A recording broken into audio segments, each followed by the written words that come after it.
Hi friends, welcome to my classroom. বন্ধুরা, এই ভিডিওতে এই প্রশ্নটি সমাধান করব। এখানে আছে যদি 2x + 5y = 5x - 7y = 5:3 হয়, তবে x = y নির্ণয় করি। এটা নিজে করতে হবে।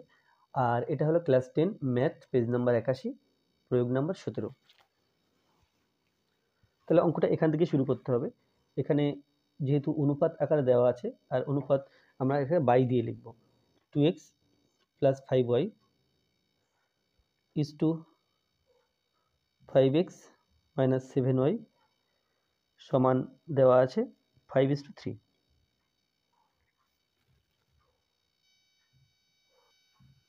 যেহেতু ইস টু দেওয়া আছে, আমরা বাই দিয়ে লিখতে পারি 2x + 5y by 5x - 7y, এটা সমান 5/3।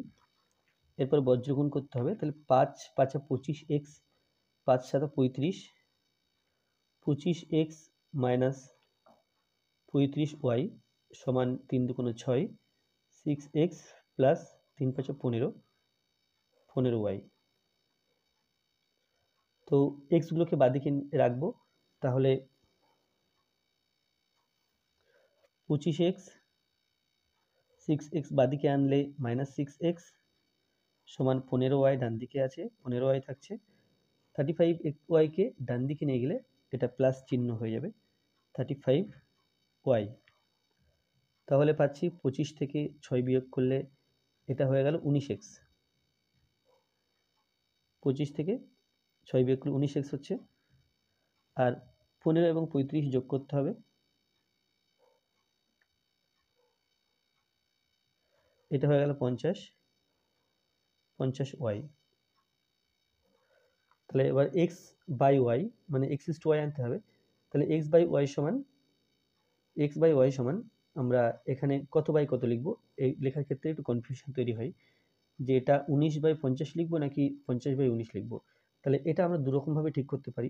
একরকম হলো যে এখানে এমনভাবে লিখব সংখ্যা দুটি যেন কোনাকুনি গুণ করে বা বজ্রগুণ করে আগের লাইনটা ফিরে আসে। তাহলে যেহেতু 19-এর সাথে x আছে, তাহলে x এর কোনাকুনি 19 লিখতে হবে। আর যেহেতু 50-এর সাথে y আছে, তাহলে y এর কোনাকুনি 50 লিখতে হবে। এখান থেকে বলা যাবে বা x = y সমান 50:19 এভাবে হতে পারে। আর আরেকখানা পদ্ধতি হচ্ছে, যেটা সঠিক পদ্ধতি বা যেটা অথেন্টিক পদ্ধতি, সেটা হলো 19x সমান 50y, এটা আছে। তাহলে এটাকে লিখে নিলাম 19x সমান 50y। এবার আমাকে আনতে হবে x/y।